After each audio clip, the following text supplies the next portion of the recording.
So here I am with my thoughts of you. I think I was just a small, undersized guy from Hillsboro, Oregon. You know, a lot of people didn't see being a star athlete or anything. It's unusual that a leadoff hitter will lead you in home runs. He's just a big-time player, guy who comes in the clutch and just gets the job done in memorable fashion, for sure. So leave the memories alone.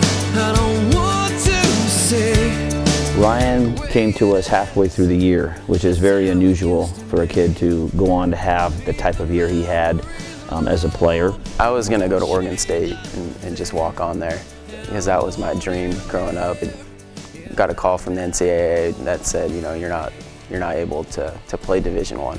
I actually was 2 elective credits short. You know, it was fall and I was doing nothing. You know, I was just taking classes to finish up my degree and get all my elective credits straightened out. And one day I remember it was winter break, and I get a call from Missouri area code, and I was like, you know, what could this be? And this was the actual day that I told my mom if I didn't figure out what I was going to do for baseball, I was going to hang him up. And I hear Laughlin, "Hey Ryan, what's going on?" He's like, "Well, you still want to play baseball?" I was like, "Well, yeah, hell yeah." To be able to mesh with the team and to be able to create the type of atmosphere of confidence and winning that he brought from Mount Hood into our program, it's highly unusual. For him to be able to accomplish even All-American honors he did his junior year is pretty remarkable.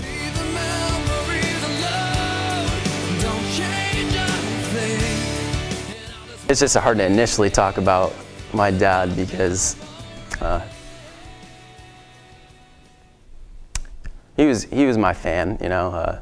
When I was a junior in high school, I was working at a golf course, and I was just starting summer ball. School had just ended. He sat down with me and my brother and my sister, and he said, "You know, I just went to the doctor yesterday, and they found out that I got, well, I'm in stage 5 of cancer." And I was like, "Yeah, that's not real." Within 2 weeks, he was on hospice of me finding out. It was weird, you know, to live a nightmare. Never got a hug on graduation after 18 years of hard work, but yeah, you know.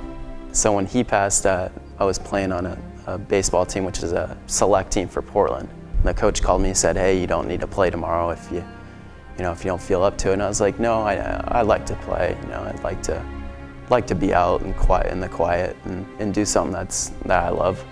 And I remember that day I went 4 for 4 with 3 doubles, and it was the best day I ever had playing baseball. And I remember just crying on second base after my last at bat, and that's the point where I knew baseball was something special for me. He's been with me for all 5 of these years throughout college, so can't say that he's not here, because I mean, the stuff I'm doing on the field is 100% him.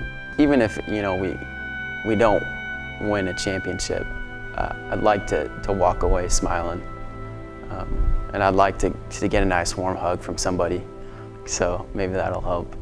Missouri Western, to me, you know, I've only been here for a year and a half, but it's proved as a big checkered flag for me. It means a lot because it's the end of the road. It's the most important place for me. It's forever it'll be the most important place for me, because it's not about where you start. It's where you finish, and I'll be a Griffin for my whole life.